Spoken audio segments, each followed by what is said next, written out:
English வந்து எல்லா பக்கமும் இருக்குது. நம்ம வேலைக்கு போகிறோம், படிக்க போகிறோம், இல்லை சும்மா யார்கிட்டையாவது புதுசாக ஒரு ஆள்கிட்ட பேசுகிறோம் அப்படின்னாலும் இங்கிலீஷ் எல்லா இடத்துலையுமே இருக்குது, எல்லாத்துக்கும் தேவைப்படுது. ஆனால் அந்த இங்கிலீஷை பேசுறது ரொம்ப கஷ்டமாக இருக்குது. இன்னுமே நிறைய பேருக்கு இங்கிலீஷ் ஃப்ளூயன்சி வர்றது கிடையாது. ஸோ அந்த ஃப்ளூயன்சியை எப்படி இன்க்ரீஸ் பண்ணுறது அப்படிங்கிறதுக்கு தான் இந்த வீடியோ. நான் 10 சிம்பிள் டிப்ஸ் அண்ட் ட்ரிக்ஸ் சொல்ல போகிறேன். இது நான் பர்சனலாக ட்ரை பண்ணி என்னோட இங்கிலீஷை இம்ப்ரூவ் பண்ணுற காலத்தில் நான் இதெல்லாம் ஃபாலோ பண்ணது தான். அதை தான் நான் இங்கே உங்களுக்காக ஷேர் பண்ண போகிறேன். இந்த வீடியோவை பார்க்குறதோட மட்டும் நிறுத்தாதீங்க. கண்டிப்பாக இன்னையிலிருந்தே நீங்கள் இதெல்லாம் இம்ப்ளிமெண்ட் பண்ண ட்ரை பண்ணுங்கள். இந்த வீடியோ உங்களுக்கு யூஸ்ஃபுல்லாக இருக்குன்னு நினச்சிங்க அப்படின்னா கண்டிப்பாக ஸ்கிப் பண்ணாமல் பாருங்கள். அது ரொம்ப இம்பார்ட்டண்ட்டான விஷயங்க. ஸோ வாங்க வீடியோக்குள்ளே போகலாம்.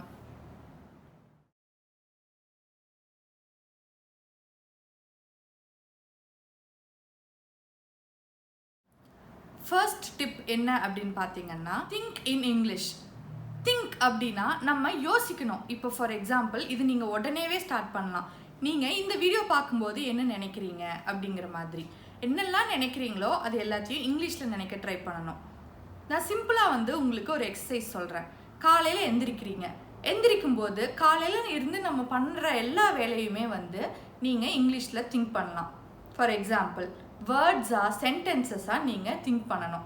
ஃபஸ்ட்டு உங்களுக்கு வேர்ட்ஸாக திங்க் பண்ண ட்ரை பண்ணுங்கள். காலையில் அப்படின்னு நீங்கள் நினச்சிங்கன்னா என்னென்ன மார்னிங், பிரேக்ஃபாஸ்ட், ஈட் இது எல்லாமே வருது. ஸோ இப்போது நீங்கள் இதையை வச்சு இந்த வேர்ட்ஸை வச்சு சென்டென்சஸாக நீங்கள் திங்க் பண்ணலாம். It is a pleasant morning. Is my breakfast ready? I am going to have breakfast. I am eating. இந்த மாதிரி சிம்பிள் சென்டென்சஸ் நீங்கள் திங்க் பண்ணலாம்.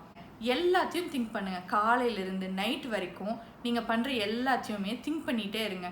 இனிஷியலாக கொஞ்சம் போரிங்காக தான் இருக்கும். பட் ஆனால் நீங்கள் இதை கண்டினியூ பண்ணிட்டே இருக்கீங்கன்னா ஒரு 1 மந்த்க்குள்ளே நீங்களாவே திங்க் பண்ண ஆரம்பிச்சிருவீங்க. ஸோ அப்படி நீங்கள் திங்க் பண்ணும்போது எல்லாமே உங்களுக்கு ஈஸியாக இருக்கும். So number 1, think in English. இங்கிலீஷில் திங்க் பண்ணுங்கள். ரெண்டாவது பாயிண்ட், ப்ராக்டிஸ் யூஸிங் மிரர். அப்படின்னா ஒன்றும் இல்லைங்க, கண்ணாடியை பார்த்துட்டு நீங்களே உங்களுக்கு பேசிக்கணும். நிறைய பேர் சொல்கிற ஒரே கம்ப்ளைண்ட் என்ன அப்படின்னா, எங்கள் வீட்டில் எனக்கு பேசுறதுக்கு யாருமே இல்லை, நான் எப்படி இங்கிலீஷ் பேசுவேன், யாராவது என்கிட்ட கம்யூனிகேட் பண்ணுறதுக்கு இருந்தால் தானே நான் பேசி கற்றுப்பேன் அப்படின்னு சொல்லுவோம்.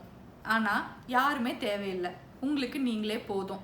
டெய்லியும் ஒரு 10 to 15 மினிட்ஸ் நீங்கள் இதுக்கு ஒதுக்கிக்கலாம். இந்த மாதிரி ப்ராக்டிஸ் பண்ணும்போது நிஜமாலுமே உங்களுக்கு செல்ஃப் கான்ஃபிடென்ஸ் ஜாஸ்தி வரும். அப்புறம் யாரும் நம்மளை எம்பாரஸ் பண்ணுவாங்க, ஐயோ என்ன இது தப்பாக பேசுகிறேன்னு சிரிப்பாங்க, கிண்டல் பண்ணுவாங்கங்கிற அந்த தாட் இருக்கவே தேவையே இல்லை. நீங்கள் குட்டி குட்டி ஸ்டோரிஸ்லேருந்து க்ரியேட் பண்ணலாம். ஸ்டோரிஸ் பேசலாம், ஸ்டோரிஸ் சொல்லலாம். இது எல்லாமே உங்களோட ப்ரிஃபரன்ஸ் தான். என்ன பேசணும்னு நினைக்கிறீங்களோ பேசலாம். 1 மாதம் நீங்கள் இதை ட்ரை பண்ணுறீங்க அப்படின்னா உங்களுக்கே தெரியும், நீங்கள் மற்றவங்க கிட்ட இதை பேசுகிறதுக்கு, இங்கிலீஷில் பேசுகிறதுக்கு கொஞ்சம் கூட யோசிக்கவே மாட்டீங்க. ஸோ கண்டிப்பாக இதை ட்ரை பண்ணி பாருங்கள். Third point, read comics to begin with. அப்படின்னா நிறைய பேர் இங்கிலீஷ் எப்படி பேசுறது கற்றுக்கிறது அப்படின்னு கேட்கும்போது புக்கு படிங்க அப்படின்னு சொல்லுவாங்க. ஜென்ரலாக புக்கு படிங்க அப்படின்னு சொல்லிடுவாங்க. நம்மளும் போய் ஒரு புக்கு கடையில் போயிட்டு ஒரு பெரிய மொத்தமான ரொம்ப கஷ்டமான ஒரு புக்கை வாங்கிட்டு உட்காந்துட்டு அது என்ன எழுதியிருக்கான், அதில் என்ன வேர்ட்ஸ் இருக்குது, அது என்னது அப்படின்னு எதுவுமே புரியாமல் நம்ம ஒரு 10 பேஜ் கூட படிச்சிருக்க மாட்டோம். நமக்கு அது கடுப்பாகி தூக்கி போட்டுருவோம். ஸோ அது ஒர்க் அவுட் ஆகவே ஆகாது. ரீட் புக்ஸ் அப்படின்னா என்ன அர்த்தம் அப்படின்னா, நீங்கள் ஸ்டார்ட் பண்ணும்போது நம்ம குழந்தைங்க இங்கிலீஷ் எப்படி கற்றுக்குறாங்க, சின்ன சின்ன காமிக்ஸ் புக்ஸு, ஸ்டோரி புக்ஸு, அப்புறம் வேர்ட்ஸ்லேருந்து ஸ்டார்ட் பண்ணுறாங்க.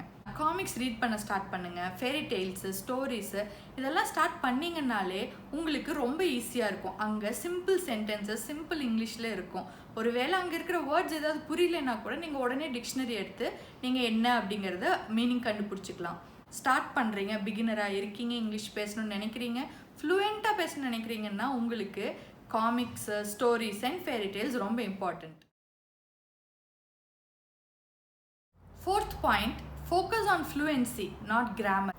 இங்கிலீஷ் நீங்கள் ஃப்ளூயண்ட்டாக பேசணும் அப்படின்னு நினச்சிங்க, இல்லை எந்த லாங்குவேஜுமே ஃப்ளூயண்ட்டாக பேசணும்னு நினச்சிங்கன்னா கிராமர் படிச்சுட்டு நீங்கள் ஒன்றொன்னா படித்து ஸ்டெப் பை ஸ்டெப் வரணும் அப்படின்னா அது உங்களுக்கு ஒர்க் அவுட் ஆகவே ஆகாது. இந்த தமிழில் நீங்கள் எப்படி கற்றுக்கிட்டீங்க?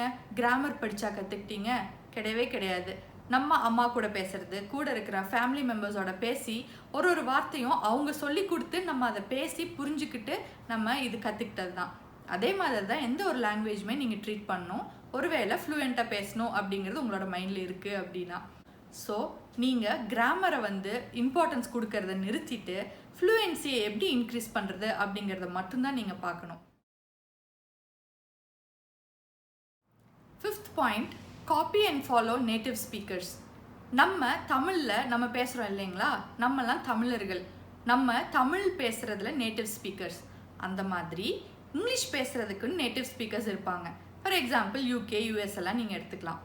அங்கே இருக்கிறவங்க எப்படி பேசுகிறாங்க, அவங்களோட பாடி லாங்குவேஜ் எப்படி இருக்குது, அவங்க எப்படி வந்து அதை டெலிவர் பண்ணுறாங்க, அவங்களோட ஃபேஷியல் எக்ஸ்ப்ரெஷன்ஸ் எப்படி இருக்குது அப்படிங்கிறத நீங்கள் பார்த்து காப்பி பண்ணலாம். லாங்குவேஜை காப்பி பண்ணி கற்றுக்கிறது ரொம்ப காமனான ஒரு விஷயம். இங்கிலீஷ் கற்றுக்கணும் அப்படின்னா இங்கிலீஷ் கிரிக்கெட் நீங்கள் பார்க்குறீங்க இல்லையா, அந்த கிரிக்கெட்டில் இங்கிலீஷ் கமெண்ட்ரி பண்ணுவாங்க. ஸோ அதை நீங்கள் கற்றுக்கலாம். ஸோ இங்கிலீஷில் அந்த கமெண்ட்ரியை கேட்கும்போது உங்களுக்கே அவங்க எப்படி பேசுகிறாங்க, என்ன டோனில் பேசுகிறாங்க, எந்த வேர்ட்ஸை ஸ்ட்ரெஸ் பண்ணுறாங்க, எங்கே வந்து ஸ்ட்ரெஸ் கம்மியாக இருக்குது அப்படிங்கிறதெல்லாம் உங்களுக்கு புரியும். ஸோ அந்த மாதிரி இங்கிலீஷ் கமெண்ட்ரி கிரிக்கெட்டில் பார்க்குறீங்க அப்படின்னா அது உங்களுக்கு யூஸ்ஃபுல்லாக இருக்கும். இல்லை ஏதாவது படம் பார்க்குறீங்க, சின்ன கார்ட்டூன்ஸ் பார்க்குறீங்க. கார்ட்டூன்ஸ் பார்க்குறது ரொம்ப ஈஸியான விஷயம். ஏன்னா அங்கே வந்து பெரிய காம்ப்ளிகேட்டட் சென்டென்சஸ் ரொம்ப ஃபாஸ்ட்டாலாம் பேசுவாங்க அப்படிங்கிறது கிடையாது. ரொம்ப மெதுவாக நமக்கு ஈஸியாக புரிஞ்சுக்கிற மாதிரி இருக்கும்.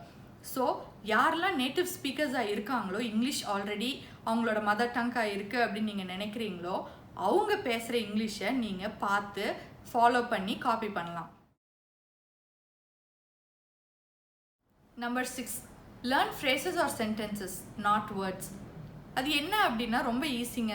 வேர்ட்ஸ் நீங்கள் டெய்லியும் வந்து ஸ்கூல்லலாம் இல்லை இங்கிலீஷ் கிளாஸ்லாம் வந்து நமக்கு என்ன சொல்லுவாங்கன்னா, டெய்லி ஒரு வேர்ட் கற்றுக்கோங்க அப்படின்னு சொல்லுவாங்க.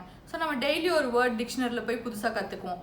அது வந்து ஒர்க் அவுட் ஆகவே ஆகாது. ரொம்ப லேட் ஆகும் நம்ம இங்கிலீஷ் கற்றுக்கிறதுக்கு, ஃப்ளூயண்ட்டாக பேசுகிறதுக்கு. அதுக்கு என்ன பண்ணலாம் அப்படின்னா, நார்மலாக நம்ம வாழ்க்கையில் டெய்லி நம்ம யூஸ் பண்ணுற ஒரு 20லிருந்து ஒரு 100 சென்டென்சஸ் வந்து நீங்கள் எடுத்துக்கோங்க. தமிழில் நீங்கள் வேலைக்கு போகிறீங்க அப்படின்னா யாரையாவது பார்க்குறீங்கன்னா குட் மார்னிங், எப்படி இருக்கீங்க அப்படிங்கிற மாதிரி நீங்கள் கேட்பீங்க. அதுக்கு வந்து இங்கிலீஷில் நம்ம எப்படி கேட்கணும் அப்படிங்கிறத நீங்கள் சென்டென்சஸ் க்ரியேட் பண்ணி வச்சுக்கலாம். For example, hi, how are you, good morning, nice meeting you, how was your day, have a good day, have a pleasant day. So இந்த மாதிரியான சென்டென்சஸ்லாம் நீங்கள் வந்து யூஸ் பண்ணுறது ரொம்ப ஈஸியாக இருக்கும். இது நீங்கள் கற்று வச்சுக்கிறது ரொம்ப ஈஸியாக இருக்கும். நீங்கள் புதுசாக வந்து கற்றுக்கிறத விட ஃப்ளூயண்ட்டாக பேசணுங்கும்போது இந்த மாதிரி ஒரு டிஃபைன்டு ஸ்டேட்மெண்ட் சென்டென்சஸ்லாம் வந்து நீங்கள் ஆல்ரெடி ப்ரிப்பேர் பண்ணி வச்சுக்கிறது உங்களுக்கு ஃப்ளூயன்சியை கொடுக்கறதுக்கு ரொம்ப ஹெல்ப்ஃபுல்லாக இருக்கும். Number 7, prepare for situations. வாழ்க்கையில் நமக்கு ஏகப்பட்ட சிச்சுவேஷன் வருங்க இங்கிலீஷ் பேசுகிறதுக்கு. ஒருத்தங்க கிட்ட இங்கிலீஷில் பேசணும் அப்படிங்கிற ஒரு சிச்சுவேஷன் வந்துருச்சு அப்படின்னா, ஒருவேளை நமக்கு ஃப்ளூயன்சி இல்லை அப்படிங்கும்போது நமக்கு செம்ம நர்வஸ்னஸ் ஆகிடும். அப்படியே வேர்த்து கொட்டும், நமக்கு என்ன பேசுறதுன்னு தெரியாது, நம்ம ரொம்ப வந்து தடுமாறுவோம். ஸோ அந்த மாதிரி சிச்சுவேஷன்ஸை நீங்கள் முன்னாடியே ப்ராக்டிஸ் பண்ணி அவாய்ட் பண்ணலாம். எப்படி அப்படின்னு பார்த்தீங்கன்னா, ஃபார் எக்ஸாம்பிள், ஒரு கிளைண்ட் மீட்டிங் இருக்குது நீங்கள் வேலை செய்கிற இடத்துல. அப்போது அந்த கிளைண்ட் மீட்டிங் ஒரு 10 நாள் கழிச்சு இருக்குது அப்படிங்கிறத முன்னாடியே சொல்லிடுவாங்க. அப்போ நீங்கள் என்ன பண்ணலாம் அப்படின்னா, அந்த கிளைண்ட் கிட்டே இங்கிலீஷில் பேசணுங்கும்போது என்னென்ன மாதிரியெல்லாம் பேசலாம். ஃபார் எக்ஸாம்பிள், கொஸ்டின்ஸ் என்னென்ன கொஸ்டின்ஸ் இருக்குது, என்னென்ன ஆன்சர்ஸ் நம்ம அவங்க கேட்கும்போது இந்த கொஸ்டின் கேட்டாங்கன்னா இந்த ஆன்சர் ரிப்ளை பண்ணணும். ஸோ இதெல்லாம் வந்து நீங்கள் ஆல்ரெடி நீங்கள் ப்ரிப்பேர் பண்ணிக்கலாம். ஸோ அந்த கொஸ்டின்ஸ் அண்ட் ஆன்சர்ஸை வந்து ஒரு கான்வர்சேஷன் மாதிரி நீங்கள் ஆல்ரெடி ப்ரிப்பேர் பண்ணி வச்சுக்கிட்டு டெய்லியும் மிரரை பார்த்தோ, இல்லை உங்கள் ஃப்ரெண்டு கூடவோ, இல்லை உங்கள் வீட்டில் யாராவது ஒருத்தவங்க கூட உங்களால் எப்படிலாம் முடியுதோ அப்படியெல்லாம் வந்து நீங்கள் ப்ராக்டிஸ் பண்ணிக்கலாம். ஸோ அடிக்கடி நம்ம அந்த 10 days முன்னாடி இருந்து ப்ராக்டிஸ் பண்ணும்போது அந்த கிளைண்ட் மீட்டிங் அன்னைக்கு நீங்கள் டென்ஷனாகவோ இல்லை நர்வஸாகவோ இருக்கணும்னு அவசியம் இல்லை. ரொம்ப கான்ஃபிடென்ட்டாக இருக்கும் உங்களுக்கு அந்த கிளைண்ட் மீட்டிங்கில் கிளைண்ட் கிட்ட பேசுகிறதுக்கு. ஸோ இந்த மாதிரி நீங்கள் எப்பவுமே வந்து சிச்சுவேஷன்ஸ்க்கு ப்ரிப்பேர் பண்ணி வச்சுக்கோங்க. இது இந்த சிச்சுவேஷன் வரணும் அப்படின்னு அவசியம் கிடையாது, ஆனால் வந்தால் எப்படி பேசலாம் அப்படிங்கிறத நீங்கள் எப்பவுமே வந்து ப்ரிப்பேர் பண்ணி ப்ராக்டிஸ் பண்ணி வச்சிங்கன்னா சிச்சுவேஷன்ஸில் நீங்கள் இந்த மாதிரி பேசும்போது ரொம்ப ஈஸியாக இருக்கும். கான்ஃபிடென்ட் வந்து என்னைக்குமே லூஸ் ஆகாமல் நீங்கள் இங்கிலீஷ் பேசலாம்.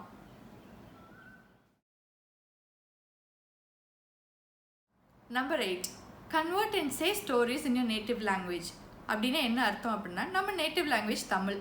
நீங்கள் தமிழில் பாட்டி வடை சுட்ட கதை உங்களுக்கு தெரியும் இல்லையா, ஸோ இங்கிலீஷ் பேசணும் அப்படின்னு நினைக்கும்போது ஸ்டார்ட் பண்ணும்போது நீங்கள் இந்த மாதிரி ஏதாவது ஒரு கதையை எடுத்து இங்கிலீஷில் நீங்கள் அதை கன்வெர்ட் பண்ணலாம். ஸோ அந்த மாதிரி எல்லாமே நீங்கள் ஸ்டோரிஸை கன்வெர்ட் பண்ணி நீங்களே உங்களுக்கே வந்து எழுதி பேசி ப்ராக்டிஸ் பண்ணி கற்றுக்கலாம். ஸோ இப்படியெல்லாம் கற்றுக்கும்போது உங்களுக்கு ஜென்ரலாக ஒரு கான்வர்சேஷன் ஒருத்தங்க கிட்ட பேசுறதுக்கு ரொம்ப ஈஸியாக இருக்கும். இதுதான் முன்னாடியே ப்ராக்டிஸ் பண்ண சுச்சுவேஷன்ஸ் தான். ஆனால் வந்து அந்த சுச்சுவேஷன்ஸ் மட்டும்தான் பேச வரும் அப்படிங்கிற மாதிரி இருந்தால் ஃப்ளூயன்சி இங்கிலீஷில் கிடைக்கவே கிடைக்காது. ஏன்னா நம்ம எப்பவுமே வந்து அந்த பர்டிகுலர் சுச்சுவேஷன்ஸை வச்சு தான் நம்ம பேசிகிட்டு இருப்போம். ஜென்ரலாக ஒருத்தங்க திடீர்னு ஏதாவது ஒரு கேள்வி கேட்குறாங்க, அதை பற்றி பேசுறதுக்கு நமக்கு இங்கிலீஷில் எப்படி பேசுறதுன்னு வராது.